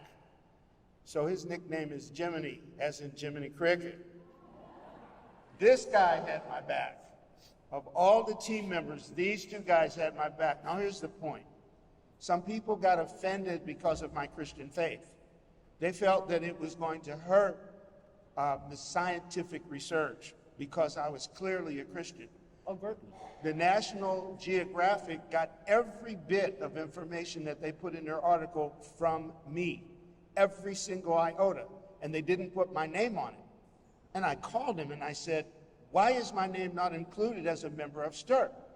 And his response was, because you're a Christian and therefore you can't be objective. And I remember saying to him, what makes an atheist any more objective about his lack of belief than you assigned to me? And I said all that to say this. This guy has never stepped up and said, I'm Messianic, I'm a born-again believer. He stayed true to his Jewish faith. Now let me tell you how God uses that. What was it, 5 years?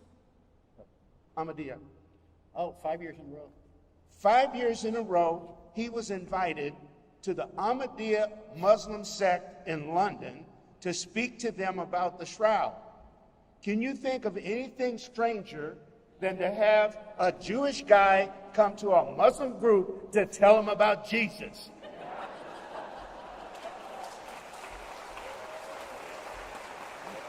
God has a plan in all of this, and we are blessed to be a part of it.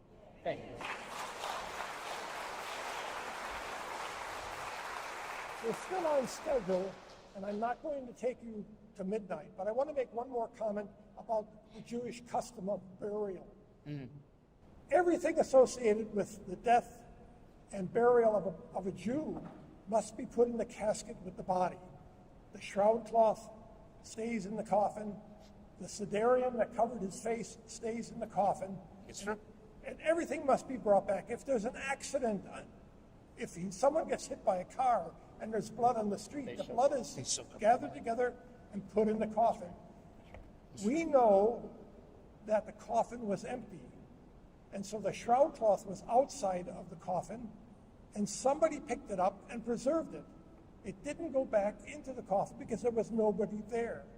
Every other shroud cloth that was used in a Jewish burial does not exist because it became corrupted with the body. So you think about that. There was nobody in the coffin, and therefore the shroud cloth did not go back into the coffin. It went somewhere else. We don't know where, but eventually it's said that Thaddeus brought it to Turkey. Yes. So think about that. Absolutely. I'll throw in real quickly. When I was first asked to go to London to speak to 40,000 Muslims, largest audience I ever spoke to was a Muslim audience. I was not too thrilled with the concept. But I did a little homework on who the Ahmadiyya Muslims were, and what I discovered was they've been ostracized out of mainstream Muslim faith because their motto is love for all, hatred for none. And they put it outside on the wall of their mosque for everyone to see. So in Pakistan, which is where their roots are, if they put that on a mosque, the military comes and blows up the mosque. They've been persecuted, just like Christians and Jews have been persecuted through the years. And I didn't know that until that first year I was there, after I studied who they were and I became more comfortable with showing up and being there, because I was a little nervous about it at first. And they have on display, just like Christians and others do, things that the missionary work that they do, whether it's building wells in African villages or bringing electricity to villages. And I walked into this one display, and it was just a wall of faces, of photographs of people. And I thought, well, what's this? And then I read what it said. These are those who have been martyred for their beliefs. And I've seen a very similar wall in the Holocaust Museum. And I was in Manila. And at the end of World War II, after the war had ended, the Japanese executed 32 Catholic priests, just shot them down for no reason at all. And I've stood in front of the wall that has their photograph. And when I saw that, I made a connection to my Muslim brothers, something I never dreamed I would do. But I realized that people of real faith who have the spirit of love in their heart, it doesn't matter what path they're taking. I know that doesn't quite jive with Catholic doctrine, but I believe firmly, well, that's all right, I've hung out with a lot of Catholics, you know. But I firmly believe that I have been gifted and blessed to be with groups of people to whom faith is truly important, whether they be Jewish or Christian or Muslim. And I will also add this, I get evangelized almost every day.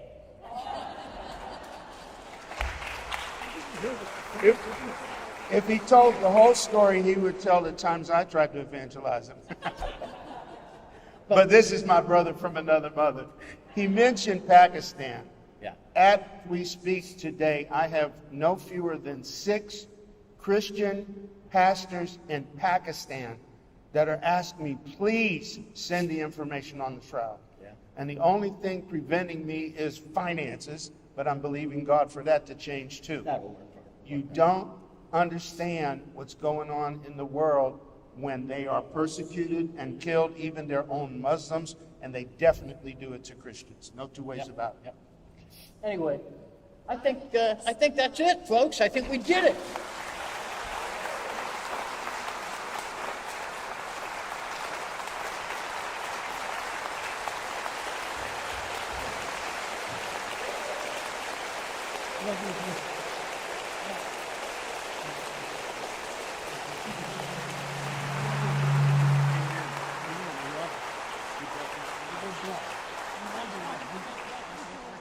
So we have some microphones here, and they have agreed to take some questions. In the news. Okay. The formation of the Shroud's image would take several billion watts of light okay, radiation. all to right, exceed I know space. about Can that. you talk about that? Yeah. No, repeat the question. No, okay. It would take billions of watts of energy. So here's the thing. It's my dear friend Paolo De Lazzaro in Italy, who's a laser expert.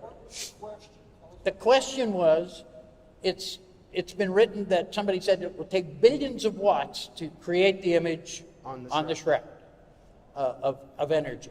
So now my friend Paolo De Lazzaro, who's a laser expert in Rome, fired an excimer laser, very attenuated excimer laser, and discolored a surface of a fiber. So he didn't make an image, he just colored a fiber.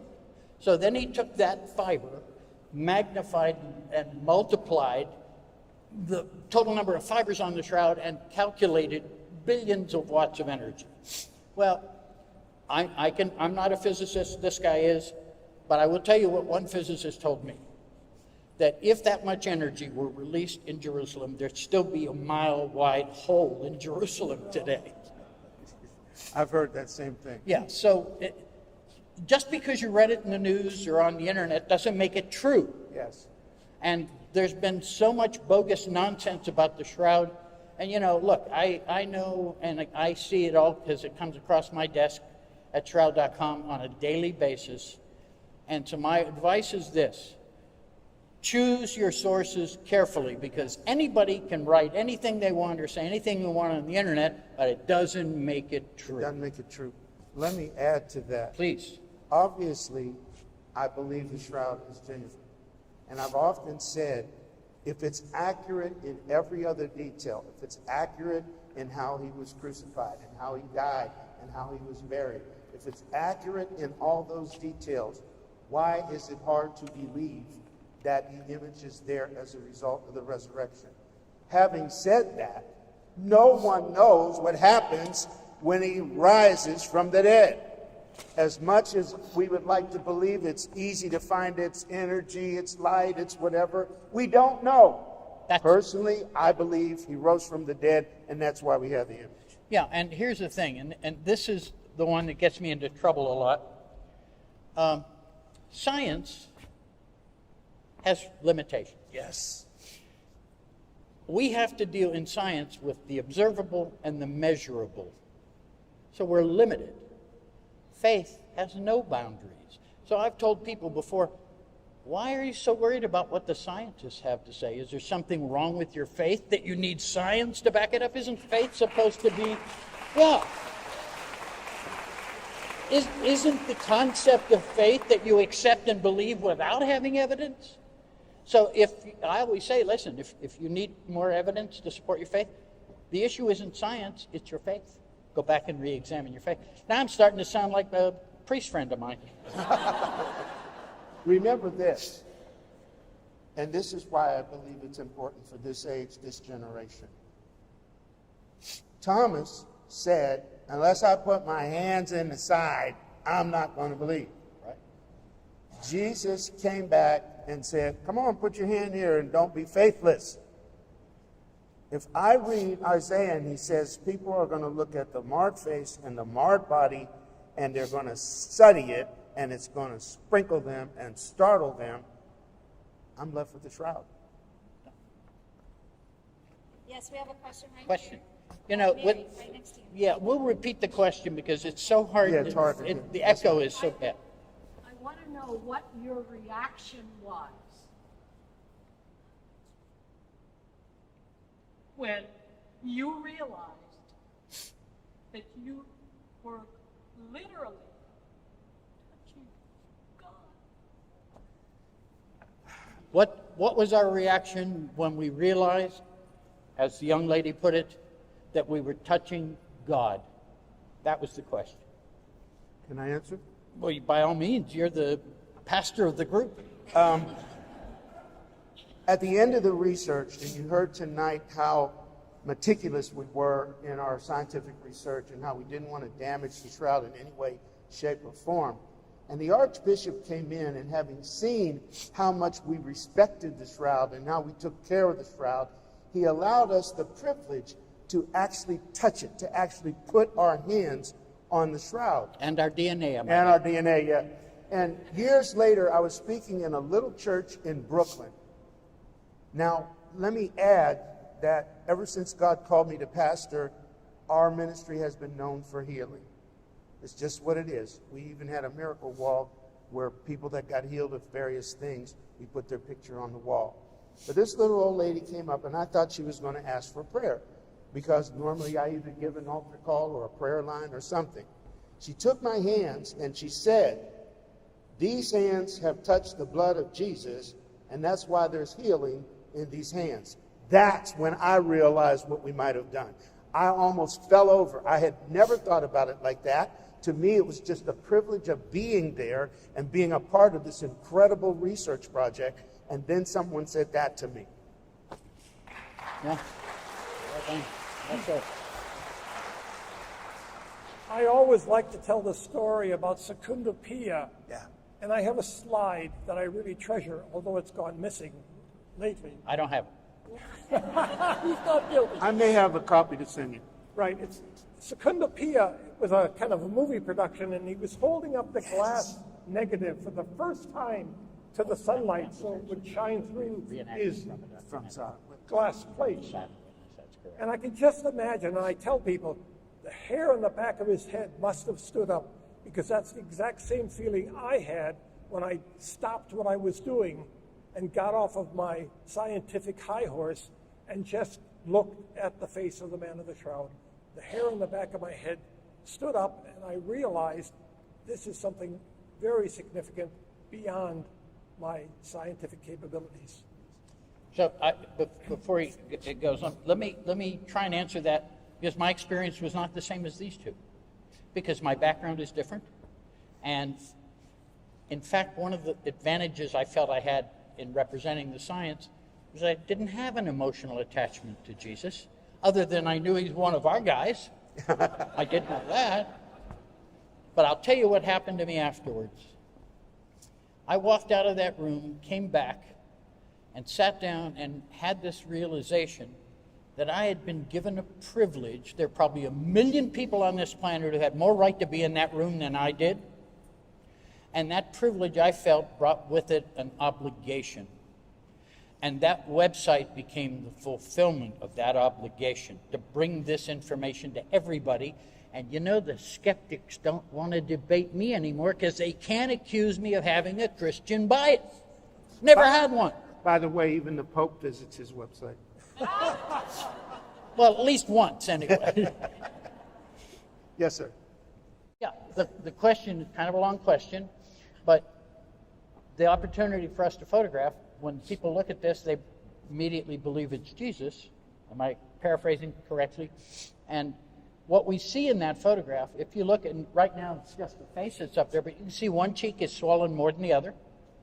You can see blood stains that cover the scalp from a cap or crown of thorns. And here's something that people don't bring up very often that I have been pointing out for years now. Every artwork done of Jesus throughout history by an artist, he's always covered with a modesty cloth. Artists have that artistic license to do that for obvious reasons. The man of the shroud is naked. That's not typical of any Christian artwork ever done, ever, except those that have been done since the shroud has become known. So, what the shroud is, I consider it a document of the tortures that were given to this man. And I've said this, and I'll say it again, considering my background. Put aside the religious aspects for a minute. Just be a human being and look at the tortures that this man suffered for what he believed in. How can you not love a man willing to sacrifice himself the way this man did? Forget the religious aspect, just as a human being. How can you not be touched and moved by what this man suffered? Precisely what I said a little while ago. Really? If you listen to us speak and you don't believe it's Jesus, fine. But if you listen to what we share and you don't understand the price of Calvary, we have failed. Did we answer that? Did we answer it? With all the new advances in technology, if you could go back, what additional Good question. Excellent With question. all the advances in technology, what would we do if we went back? And I'm going to start by answering this. We wanted to go back. We put together STURP 2 that was 26 experiments, some of them to further what we started in 78, some to answer some of the new questions that came up with the data we brought back. And the 26th test was radiocarbon dating. We submitted it to a gentleman you might have heard of. His name was Cardinal Ratzinger. He became Pope Benedict. I think you know who he was. The most well-educated of the Shroud popes in modern times. He was Cardinal Ratzinger at the time. He looked at it, he evaluated it, he approved it, and he sent it to Pope John Paul II. That's when politics kicked in, and two scientists from the Pontifical Scientific Academy, and you're going to really appreciate this, said, don't let the Americans touch it, they'll damage it. He apparently forgot about the thumbtacks. Very clearly. If we could go back again, that list of experiments, of course, by today's standards would be obsolete, would need to be updated, but there's a whole bunch of tests we could do. The instrumentation is better, the sensitivity of the instruments is better. There are instruments that exist now that didn't even exist in 1978. The computer power is better. The computer, we didn't have any computers. Well, I showed you the one we did have, wasn't so much. So, and again, I'm going to let the real scientist over here answer in a sec, but my feeling is this, that given the opportunity to go back again, and I'm not holding my breath that that's going to happen in my lifetime now, folks, but given that opportunity, again, I think we could take it to the next level. Yes, I agree. The most significant evidence that caused us a concern was the carbon-14 testing that was done by 3 independent laboratories. That were really not independent at all. Okay. And we're totally corrupt, by the way. We have had a long-standing battle with them, but several years ago, the head honcho of Oxford University spoke to us, and he concluded that there was enough reason for us to do it again, and we could do it with much more sophisticated equipment, much more sensitive equipment, and he was willing to start over again from scratch. That was part of our proposal, that we would do it again, but it hasn't happened. And so if you have a letter-writing companion that knows the Pope, send him a letter. Well, there's another thing that needs to be said that you might not be aware of, and I think you need to be aware of this. There were 3 laboratories chosen in the end to do the testing. The British Museum, and the lead researcher at the British Museum, Dr. Michael Tite, was the overseer, the guy in charge of dealing with those 3 laboratories. Their results, before their paper was even published, were leaked out into the press. The Shroud is a fake. As soon as those results were leaked, Oxford, one of the 3 labs, received £1 million sterling, to about $2.5 million US dollars in 1988. They received £1 million sterling, and Michael Tite of the British Museum resigned from the British Museum and took a permanent chair at Oxford with that money. How does that smell? Let me also add, one of the books that is out, I had the privilege of writing a foreword to. It's the 1988 Carbon Dating the Shroud of Turin, a stunning expose by Joe Marino.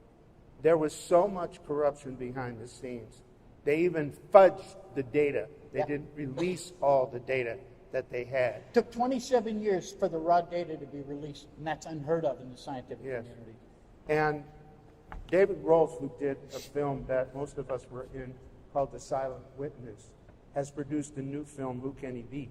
And with that film, he issued $1 million challenge to the British Museum, which still hasn't been answered.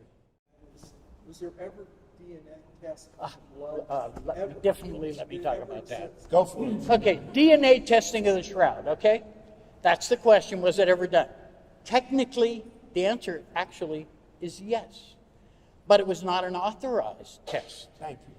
The test that was done in San Antonio, folks. Just up or down the road, I'm not sure which direction, but not very far, at the University of Texas Health Science Center in San Antonio. It was done by a true expert in DNA. The sample was brought to him by a book author, a man who was a, what's the word I'm looking for, a doctor who takes care of babies. Pediatrician. Okay. He was a pediatrician. He came up with this theory. He went to these guys. He had obtained a legitimate sample of the Shroud that had blood on it, and he took it to this guy, and the guy did the DNA analysis and found, A, it was highly degraded, no full profile could ever be performed, and that it was male with normal chromosomes, and that's about all they could tell us. Unfortunately, the guy who brought the sample promised these scientists that it would be published in a peer-reviewed journal, but instead he wrote a commercial book called The DNA of God, and it was never published in a scientific journal, so it doesn't count. And why do we know it was an authentic sample? Because Turin demanded it be returned, and they returned it, and they wouldn't have done that if the sample were fake. They just said, who cares? Yep. Now, that DNA brings the next problem. My DNA is on the cloth, his DNA is on the cloth, Rudy's DNA is on the cloth, so contamination is an issue, and of course I point out all the time, I'm a long-haired Jewish guy too. So, but here's the biggest problem, and this iced the cake. In 2002, they did an authorized clandestine restoration of the Shroud where they removed the patches, scraped away the char and the scorches, removed the backing sheet, steamed it to get the creases out, and it added 7 centimeters in length to the cloth, stretching the image a little bit.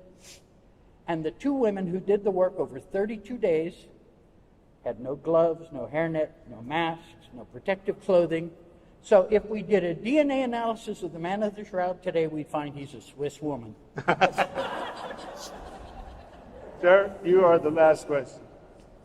Did your investigation show any signs of denigration of the image on the Shroud after 2,000 years? In other words, if you were to look at the Shroud, say it was only 10 years old, with the image being more vibrant than it is. Here's what I would say. Let's repeat the question.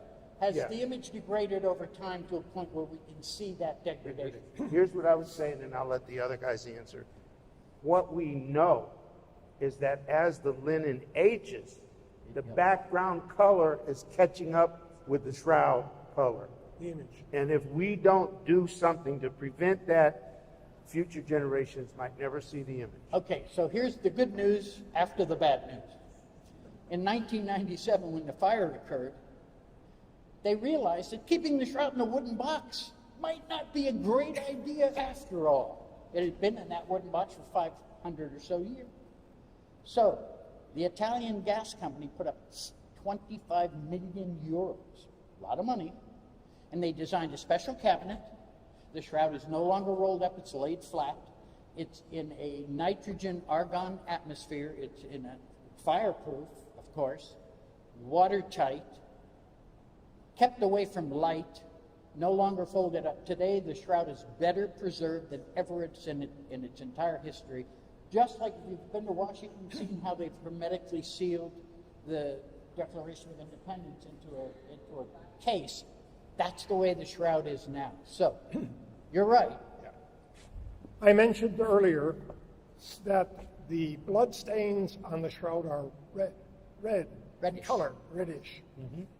And I challenge you to investigate that. Those people who are medical and those people who are interested in biology, go to his website and read some of the papers. And there is an answer why we could not really DNA and analyze the blood stain, because it had very, very few blood cells associated with it. The red cells, yeah. So we were able to verify that it was mammalian blood, but that is all. Yeah, and again, that's another, if we got that opportunity to do more testing now, Yes. the testing that we have today is far superior to what we had 45 years ago when our blood chemist, Dr. Alan Adler, the third Jewish guy on the team, by the way, when he did his testing, his results are most likely correct. Yes. But with today's technology, we could say to a scientific certainty that they are correct. We can't say that based on what we have now. And in fact, the sample of blood that we did get was very, very minute. It was microscopic, Yes. and it was even difficult to study it under the microscope because it was so small. And again, we did not want to damage the shroud, but fortunately, we did get one tape sample with some blood sample on it, with a little bit on it, right? And I think that's a wrap, as they say.